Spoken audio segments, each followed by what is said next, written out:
ದಸರಾ ಹಬ್ಬದ ಬಗ್ಗೆ, ಅಲ್ಲಿನ ನೆನಪುಗಳ ಬಗ್ಗೆ ನಾವು ಯಾರನ್ನಾದರೂ ಮಾತಾಡಿಸಬಹುದು ಅಂದಾಗ ನನಗೆ ನಿಮಗಿಂತ ಬೇರೆ ಹೆಸರು ಹೊಳಿಲಿಲ್ಲ ತಕ್ಷಣಕ್ಕೆ. ಯಾಕಂದರೆ ಚಿಕ್ಕ ಮಕ್ಕಳಿಂದ ಹಿಡಿದು ವಯೋವೃದ್ಧರು ಕೂಡ ನಿಮ್ಮ ಬಗ್ಗೆ ಮಾತಾಡಿದ್ದನ್ನು ನಾನು ಕೇಳಿಸ್ಕೊಂಡಿದ್ದೀನಿ. ಚಿಕ್ಕ ಮಕ್ಕಳಿಗೆ ಒಬ್ಬ ಅಜ್ಜ ಕೂತು ತಾನು ಅನುಭವಿಸಿದ ಬಾಲ್ಯನ ಅವ್ರಿಗೆ ಹೇಳ್ತಾ ಇರೋ ಹಾಗೆ ಅನಿಸುತ್ತೆ. ಯಂಗ್ಸ್ಟರ್ಸಿಗೆ ಹಿಂಗಿದ್ದು ಒಂದು ಇತಿಹಾಸ ಇದೆಯಾ ಅಂತ ತಿಳಿಸೋ ಒಬ್ಬ ಟೀಚರ್ ಆಗ್ತೀರಿ ನೀವು.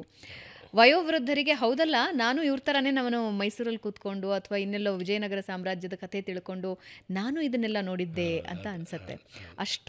ಅಷ್ಟು ಸುಂದರವಾಗಿ ನೀವು ಆ ಕಥೆಗಳನ್ನು ಜನರ ಮನಸ್ಸಿಗೆ ತಲುಪಿಸ್ತಾ ಇದ್ದೀರಿ. ಧನ್ಯವಾದ. ದಸರಾ ಅಂತ ಅಂದರೆ ಫಸ್ಟ್ ಆಫ್ ಆಲ್ ಮೈಸೂರು ಅಂತ ಅಂದರೆ ನೋಡಿ, ಮೈಸೂರಿಗೆ ದಸರಾ ಬಂದಿದ್ದು ನಾವೆಷ್ಟು ಅದೃಷ್ಟವಂತರು ಮೈಸೂರು ಭಾಗದ ಜನ. ನಾನು ಇಲ್ಲಿ ಏನು ಸ್ಪಷ್ಟಪಡಿಸ್ತೀನಿ ಅಂದರೆ, ಇಲ್ಲಿ ಮೈಸೂರು ಅಂತಂದಾಗ ಅದು ಚಾಮರಾಜನಗರದಿಂದ ಹರಿಹರದವರೆಗೆ ನಮ್ಮ ಮೈಸೂರು ಸಂಸ್ಥಾನ. ಮೈಸೂರು ಅಂದರೆ ಮೈಸೂರು ಸಂಸ್ಥಾನ. ಸೊ ಇಲ್ಲಿ ನಾವು ಮೈಸೂರು ಸಂಸ್ಥಾನದ ಜನ ನಾವೆಷ್ಟು ಅದೃಷ್ಟವಂತರು ಅಂತ ನಾನು ಹೇಳ್ತೀನಿ ಅಂತಂದರೆ, ತುಂಬ ವಿಚಾರಗಳಲ್ಲಿ ನಾವು ಅದೃಷ್ಟವಂತರು ಅಥವಾ ದೈವಿ ಕೃಪೆಗೆ ಒಳಗಾದಂಥವ್ರು, ತಾಯಿ ಚಾಮುಂಡೇಶ್ವರಿ ಕೃಪೆಗೆ ನಾವು ಸದಾ ಒಳಗಾದಂಥವ್ರು. ಹಾಗಾಗಿ ಅದ್ರ ಕಾರಣಗಳನ್ನು ಹೇಳ್ತೀನಿ ನೋಡಿ. ವಿಜಯನಗರ ಸಂಸ್ಥಾನ, ವೈಭವದ ವಿಜಯನಗರದ ಸಂಸ್ಥಾನಕ್ಕೆ 200 ಜನ ಸಾಮಂತರಿದ್ದರು ಅಂತ ಇತಿಹಾಸ. ಹೊಯ್ಸಳರಿಗಿದ್ರು, ಹೊಯ್ಸಳರಿಂದ ನಮ್ಮ ವಿಜಯನಗರ ಸಂಸ್ಥಾನಕ್ಕೆ ಆ ಸಾಮಂತಿಕೆ ಮುಂದುವರ್ಕೊಂಡು ಬಂತು ಅಂತ. ಆ 200 ಜನ ಸಾಮಂತರಲ್ಲಿ ದಸರಾ ನಡೆಸುವ ಅಧಿಕಾರ, ಅದೃಷ್ಟ ಮತ್ತು ಅವಕಾಶ ಮೈಸೂರಿಗೆ ಬಂತು ಅನ್ನುವಂಥದ್ದು ನಮಗೆ ಭಾಳ ಹೆಮ್ಮೆ ಪಡುವಂಥ ವಿಚಾರ. ಯಾಕೆಂತಂದರೆ 1610ರಲ್ಲಿ ಮೈಸೂರಿನ 9ನೇ ರಾಜರಾದಂಥ ಶ್ರೀ ರಾಜ ಒಡೆಯರು ಶ್ರೀರಂಗಪಟ್ಟಣದಲ್ಲಿ ವಿಜಯನಗರದ ಪ್ರತಿನಿಧಿಯಾಗಿ ಶ್ರೀರಂಗಪಟ್ಟಣವನ್ನು ನೋಡ್ಕೊಳ್ತಿದ್ದಂಥ ತಿರುಮಲರಾಯನನ್ನು ಸೋಲಿಸಿ ಅವನನ್ನು ಸಂಹಾರ ಮಾಡ್ತಾರೆ. ಅವನನ್ನು ಸೋಲಿಸಿದಂಥ ಕಾಲಕ್ಕೆ ಆ ವಿಜಯನಗರದ ಅವತ್ತಿನ ರಾಜರಾಗಿದ್ದಂಥ ರಾಜ ವೀರ ವೆಂಕಟಪತಿ ರಾಯರು, ಆಗ ಅವರೆಲ್ಲ ವಿಜಯನಗರವನ್ನು ತೊರೆದಿರ್ತಾರೆ. 1565ರಲ್ಲಿ ವಿಜಯನಗರದ ಪತನ ಆದ ಮೇಲೆ ಅವರು ಪೆನುಕೊಂಡೆಯಲ್ಲಿ ಆಡಳಿತ ನೋಡ್ಕೊಳ್ತಾ ಇದ್ದಂಥ ಕಾಲದಲ್ಲಿ ರಾಜ ಒಡೆಯರು ತಮ್ಮ ಸಾಮಂತಿಕೆಯನ್ನು, ನಿಷ್ಠೆಯನ್ನು ಪ್ರದರ್ಶಿಸಲಿಕ್ಕಾಗಿ ಈ ವಿಚಾರವನ್ನು ನೋಡಿ, ನಾನು ನಿಮ್ಮ ಪ್ರತಿನಿಧಿಯನ್ನು ಸೋಲಿಸಿದ್ದೀನಿ, ಇವನು ಸರಿಯಾಗಿ ಆಡಳಿತ ಮಾಡ್ತಾ ಇರಲಿಲ್ಲ ಮತ್ತು ತೊಂದರೆ ಕೊಡ್ತಾ ಇದ್ದ, ಈ ರೀತಿಯಾಗಿ ಒಂದು ಪ್ರಜೆಗಳಿಗೆ ತೊಂದರೆ ಆಗ್ತಾ ಇತ್ತು.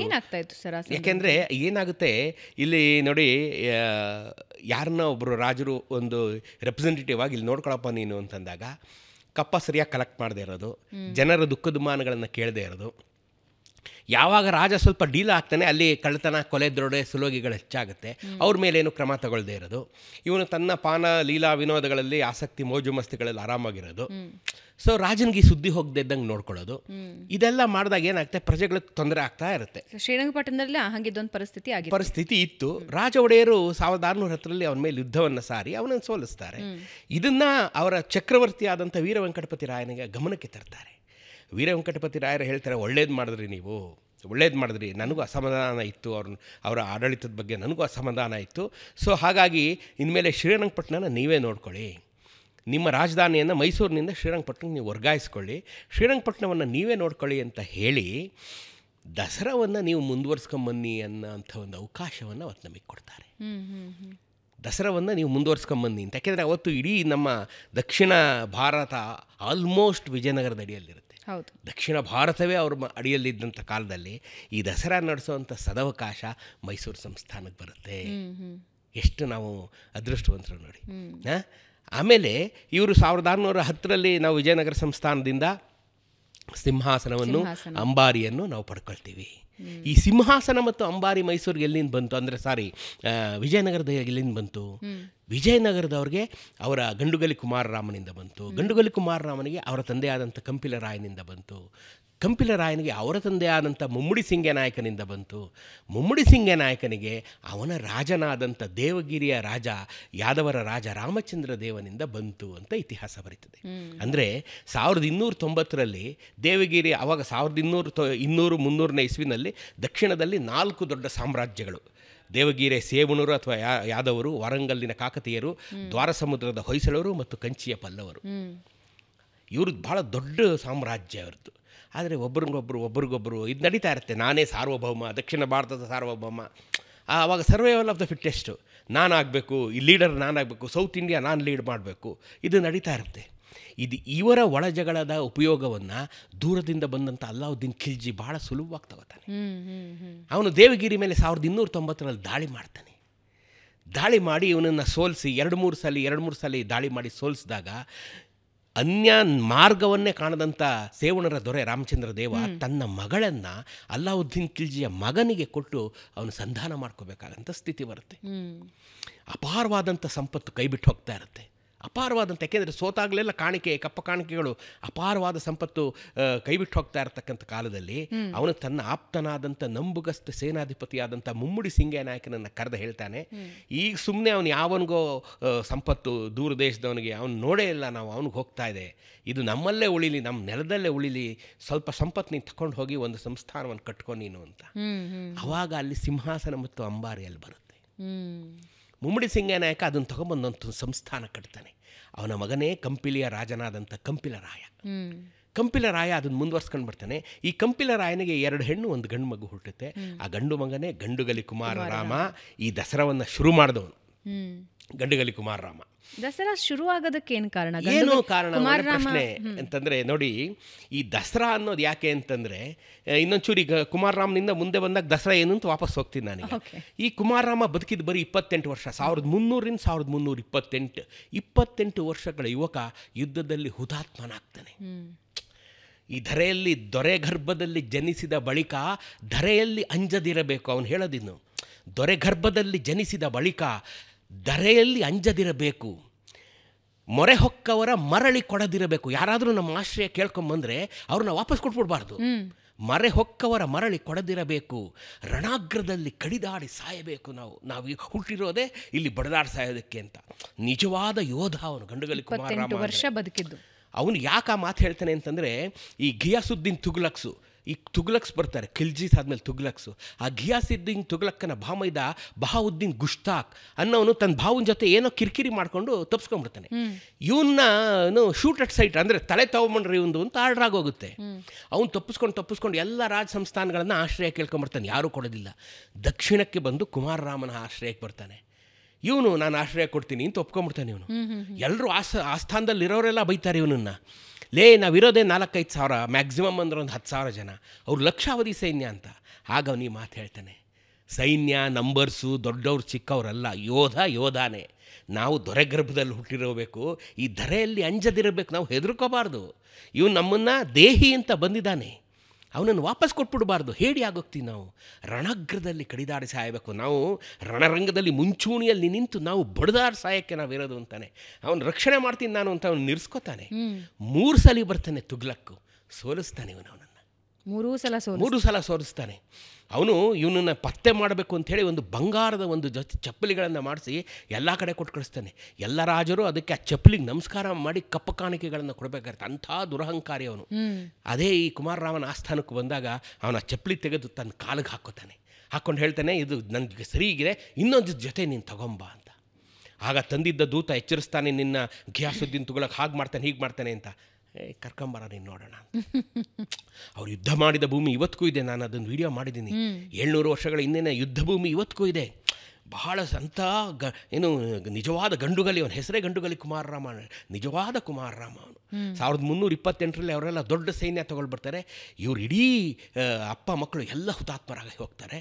ದಕ್ಷಿಣದಲ್ಲಿ ಆದಂಥ ಮೊದಲ ಸತಿ ಇವರು ಮನೆ ಮಂದಿಯ 3,000 ಹೆಂಗಸರನ್ನ ಸತಿ ಮಾಡಾಕ್ಬಿಡ್ತಾರೆ.